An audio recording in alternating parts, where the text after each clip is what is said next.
This week on The Land Doctors, we're headed back to the homestead where we're going to show you how to do two things you never knew you wanted to do. One, build a Hugelkultur mound. And two, try your hand at four-dimensional farming. This program is sponsored in part by the Oklahoma Energy Resources Board.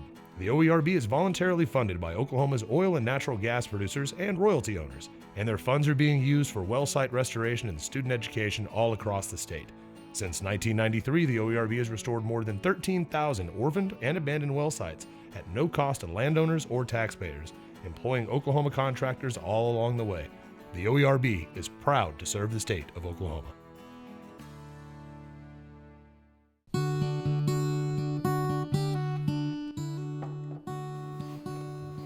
Daddy, where did those come from? Well, let me tell you.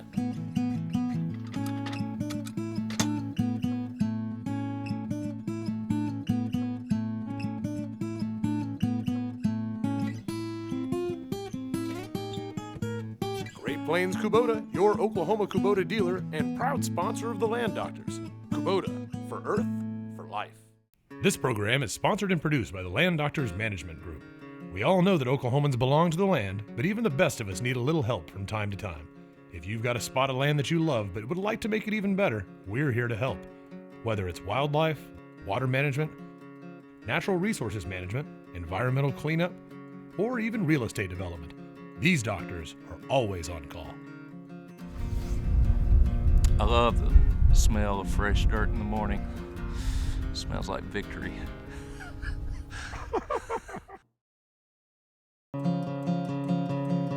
I need the Oklahoma wind to run open through my veins. I need the Indian grass to cut right through these long and lonesome days homeward bound. I'm homeward bound.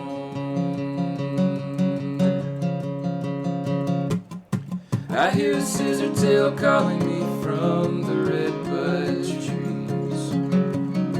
I hear the topwater roar in the still of the day as the bass enjoy their feast homeward bound. I'm homeward bound.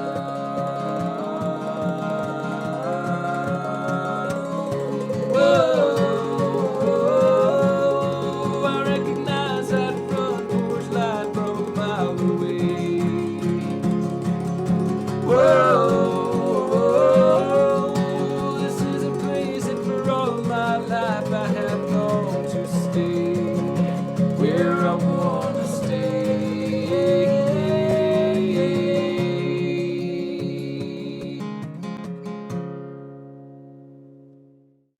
So if you have land, you're going to have dead trees. It's just a natural progression. You're going to have either limbs falling out of trees, you're going to have trees that die. And right here in this little area, we've got several trees that have died. Now, this is a rather large piece of trunk and limb that's fallen off of the center tree there. And normally, you would just pile this up and burn it. But what we've been trying to do is find new and innovative ways to use these dead trees. Instead of just burning them, you know, it's fun to have a campfire, but you certainly probably can produce more wood than you'll want to burn in a campfire. If you have a wood stove, you can probably put it to good use. But for me, I'm wanting to use this for a concept that's called Hugelkultur. And with that technique, basically what you're doing is you're burying rotting logs. The logs capture moisture, and as they rot over time, they act as a slow release fertilizer. So what we're going to do is we're going to first try to get in here with the front forks on the tractor, pick this up, scoot it out where we can see what we've got, and then get to work with a chainsaw cutting this up in the appropriate length to put in our raised Hugelkultur beds.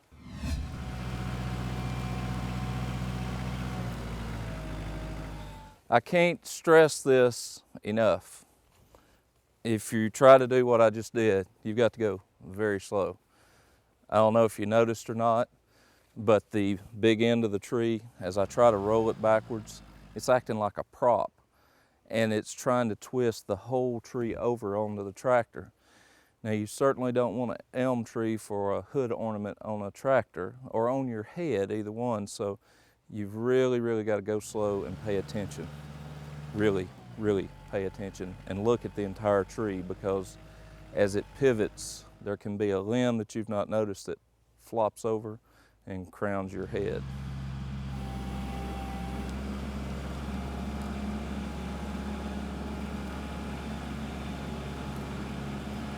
If possible, always relocate logs to an area where you can safely use your chainsaw.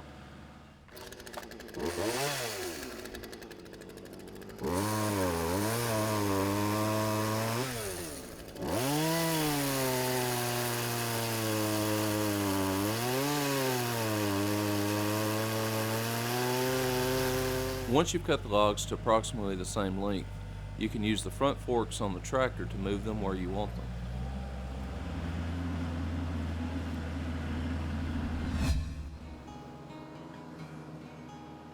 Last summer I built a berm on my property. The location I chose was one that was a lower lying area where the topography would tend to funnel water to the berm so that we could capture and accumulate water over time. I also connected the downspout on my gutter to an underground pipe. This will help me to route water from the roof of my house to the bermed area. As you can see, after a small rainfall, the berm collected a healthy amount of water. Building a hugelkultur mound is not that complicated. It's basically 2 steps. The first step is simply relocate your logs to where you want to build the mound. You need to lay them out in more or less a parallel line so that you can build a nice straight mound. Now you'll notice sometimes when you drop your logs, you may not put them exactly where you want them. Don't worry, you can always use the front forks to adjust the alignment of the logs to get them just right. And also you'll notice that I use all different sizes of logs, and that's fine too. Large ones, small ones, whatever you've got, you can put them all into the pile and they'll make a great base for your hugelkultur mound. After you finish placing the logs where you want them, you simply switch from your front forks on your tractor to the front end loader bucket. With the bucket you can start to grab soil and place it on top of the logs. You want to make sure that more or less your logs are evenly covered with soil. So just keep working at it and building up the mound until you're satisfied that you've got complete coverage. So when you start digging, you never know what you'll find. I was finishing up my hugelkultur bed here, and I saw the snake skin, and I thought, wow, a snake skin. And then I looked down and saw the snake. So we're going to pull him out here and see what he is. Woo!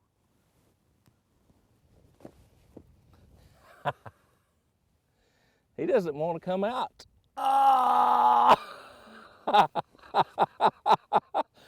He does not want to come out. Ah! I'm going to leave him alone.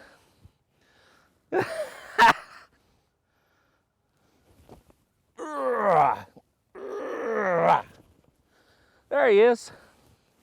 You know what he is? What kind of snake he is? He's a hugelkultur snake. So we're going to leave him alone. Try not to kill him as we do our thing. So here's the great thing about doing this stuff. Nobody says you have to be an expert. In fact, I'm quite clueless about what I'm doing right now, but it's my land and I can do whatever I want to. So I'm going to keep trying and we'll see how this works out. Right now what I'm trying to do is to sort of create a flat spot on top, and then I'm going down on the side and creating a ledge to try to give it 2 different levels where I can plant things. So the next step I'm going to do, I've got the top flat, I've got my little ledge built in the side. I need to do another ledge on the other side, and I need to backblade and push in soil under this open end that we've got. We've got a log sticking out with a void underneath it. We just had a snake crawl in the pile. I'd rather not have too many open spots, so I'm going to try to pack that in there real good. Otherwise, I might get a surprise when I come out here and start gardening in the spring. A man should know his limitations, and I know mine. This berm is looking about as good as I can make it look with a tractor. I'm starting to just sort of dig holes. So what I think I'm going to do to smooth it up and make it look like I want it to look is spend a little time with a rake and just sort of wipe these sides down, move it around a little bit, and just get it ready to put some hay on. Now that the Hugelkultur bed is finished, we're going to plant 6 of my favorite trees on it, the plum tree. You can plant bare root seedlings with a shovel. Simply stick it into the soil, push forward, pull back, create a hole, then stick the bare root seedling into the hole, and then stick the shovel on each side of it, pulling the soil back into contact with the roots. Don't bury it too deep. You'll basically bury it back just like it was before, and that's how you do it. Repeat 1,000 times and you're done.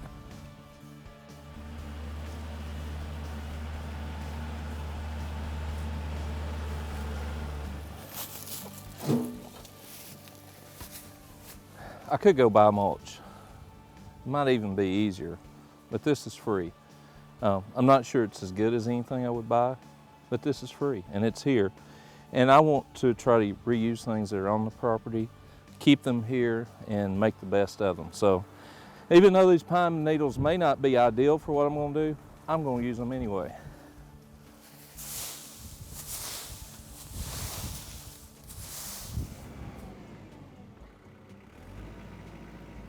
Now the last thing that you may notice that we did was we put a little pine straw around each one.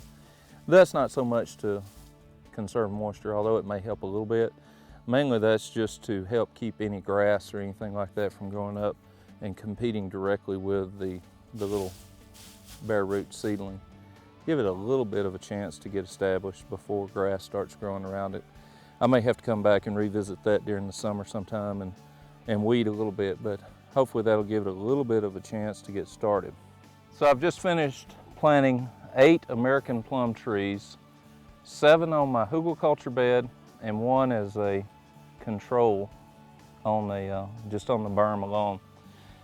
I want to see if burying these logs actually makes a difference. Now that's assuming that I've done this anywhere near correctly, and that may not be an assumption that's a good one, but I think it's pretty close. Now what I've done is I've planted these trees on the little side benches of my berm, and the reason that I did that was if I walk down the top of this thing, it gives me a little elevation above where they are. So assuming at some point they're about yay high, it makes plum picking rather easy. And I like plums, and that's why I planted these here. I hope that they do well. Now today you've seen a lot about Hugelkultur. It's something that I'm very interested in. It makes a lot of sense to me, and I hope to learn more about it, as I hope I've been frank in saying this is my first attempt. There may be many more attempts before I get this right, but that's okay. It's one of those things, this is part of learning and growing and sort of discovering what you can and can't do. So I want to encourage you to have that same attitude, to go out and try some stuff. You may not know exactly what you're doing, but through your mistakes, you'll certainly learn a lot. What are you doing? I plant trees. Where? These little sticks that are sticking up out of the ground. Those are trees. They look more like sticks. Yeah, they really do look like sticks with roots. Right now they're called bare root seedlings, but they will grow. They'll turn into a real live fruit tree. Those are plums. That is a plum. Yeah, someday you'll be sitting out here snacking on little purple plums, all happy. And you can say, I'm so glad my papa planted this plum tree for me. You're gonna help me plant these, aren't you? Maybe, maybe not. I don't know. Why don't you do it right now? No way, Jose. I have makeup. I don't know what I have to do, but I can't do it right now.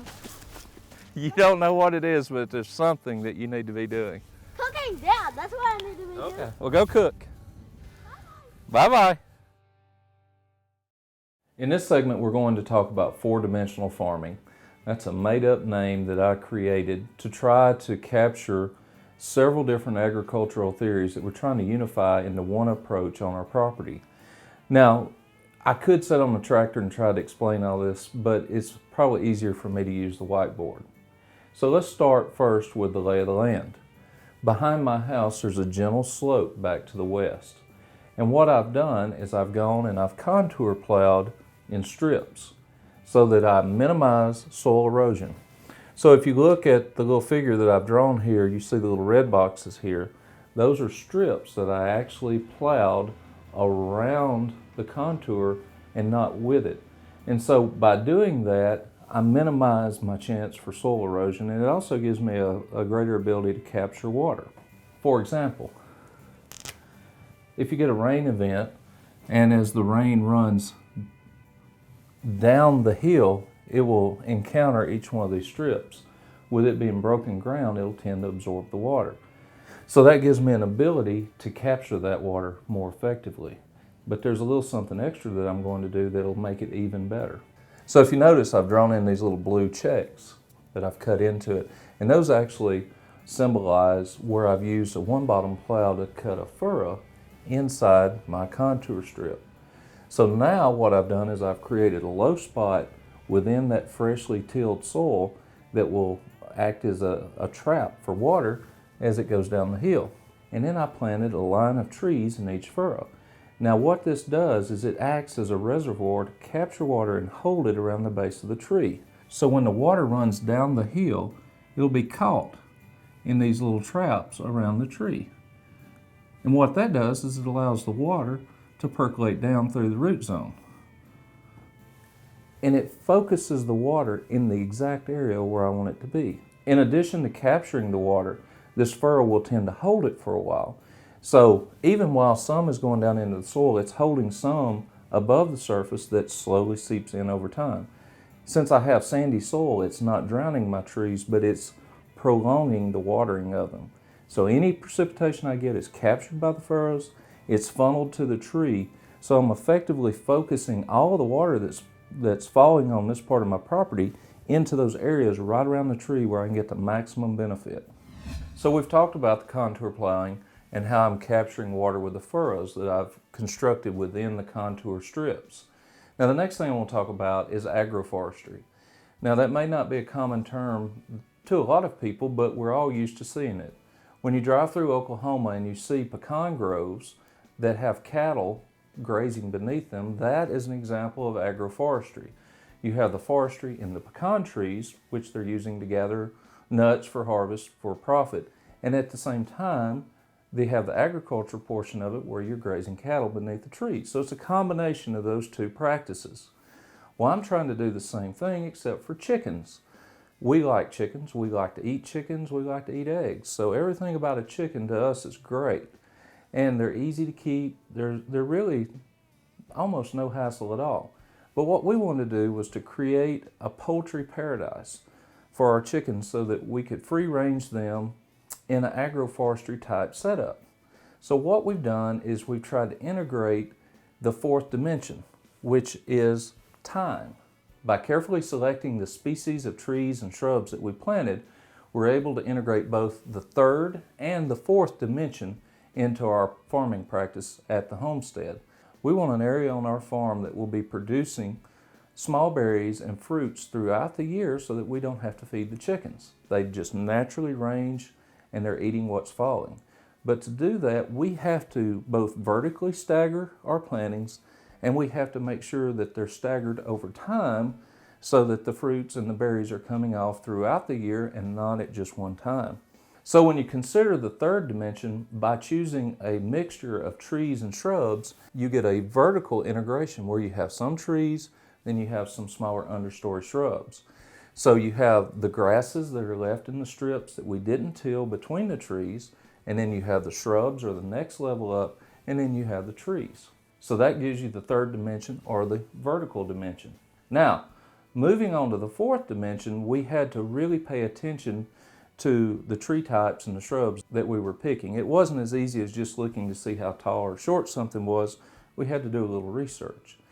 Based on what we learned about how things mature in our area, we selected the following species. The first was mulberry. Mulberries tend to mature around mid-April into May.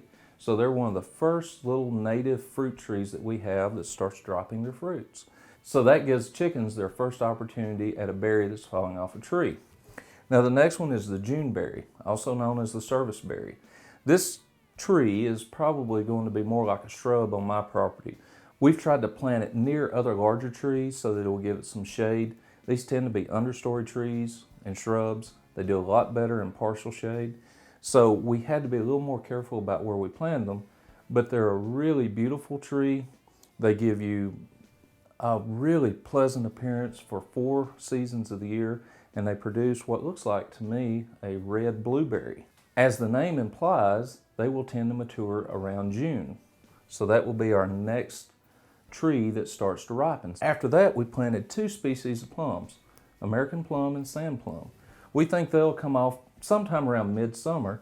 Now once the sand plums start to really tail off, then after that we expect the fragrant sumac to come into full season and start to drop its berries. And we think that'll be somewhere around August or September.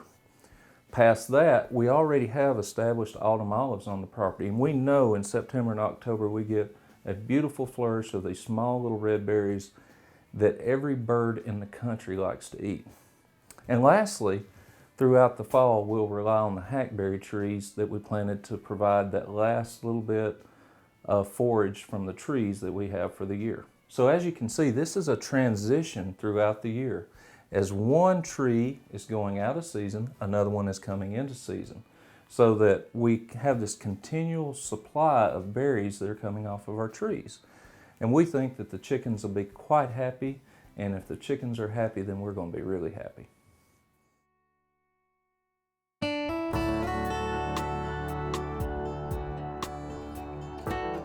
Well, this is after. It's been about a month since we planted the trees. And as you can see, they're leafing out nicely. All of my terracing has worked well. It's funneling water exactly where I want it to the trees. And we've got some mortality. I'm not sure I understand exactly why, but that's the great thing about planting 600 trees.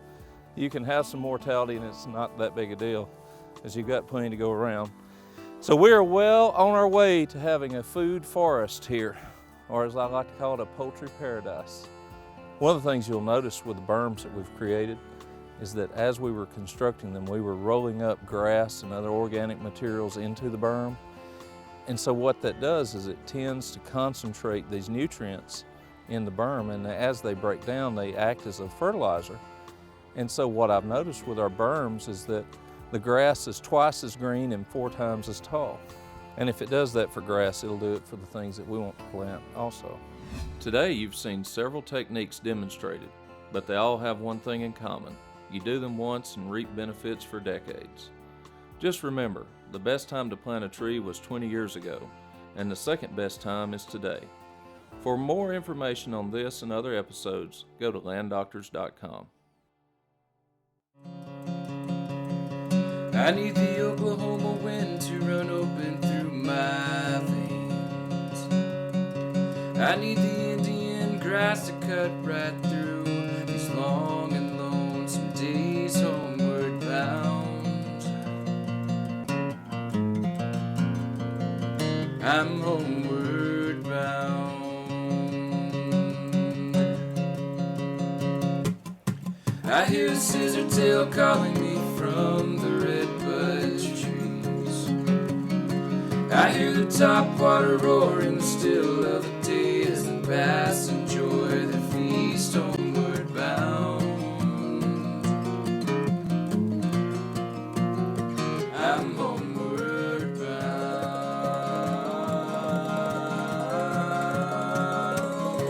Whoa, I recognize that front porch light from a mile away. Whoa, this is a place that for all my life I have longed to stay, where I want to stay.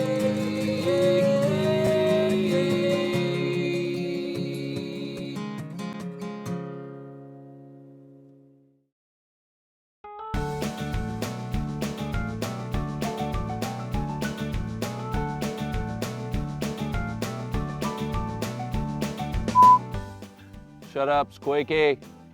We're working over here. Leave the chickens alone. So anyway, hey, This is fun. is that fun? I like this river that you put here. You like that a lot? What about the little plum trees that are growing? Yeah, I love it too. Don't get dirty. Your mother will be mad at you. Christopher, I told you not to get dirty. Well, too late. Too late.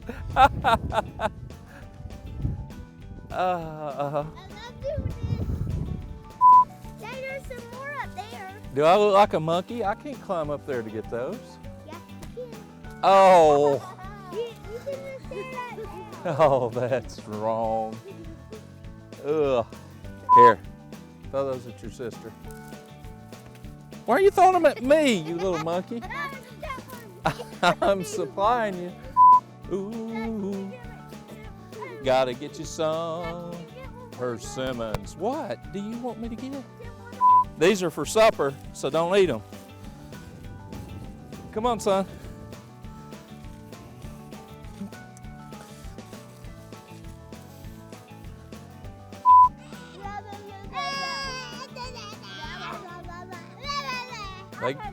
They get that from their mother's side of the family. This program is sponsored in part by the Oklahoma Energy Resources Board.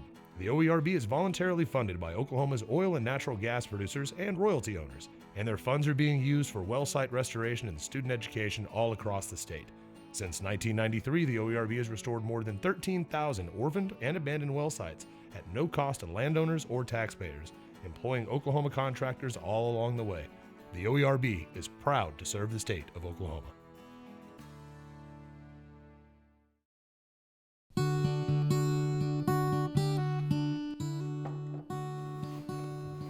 Daddy, where did those come from? Well, let me tell you.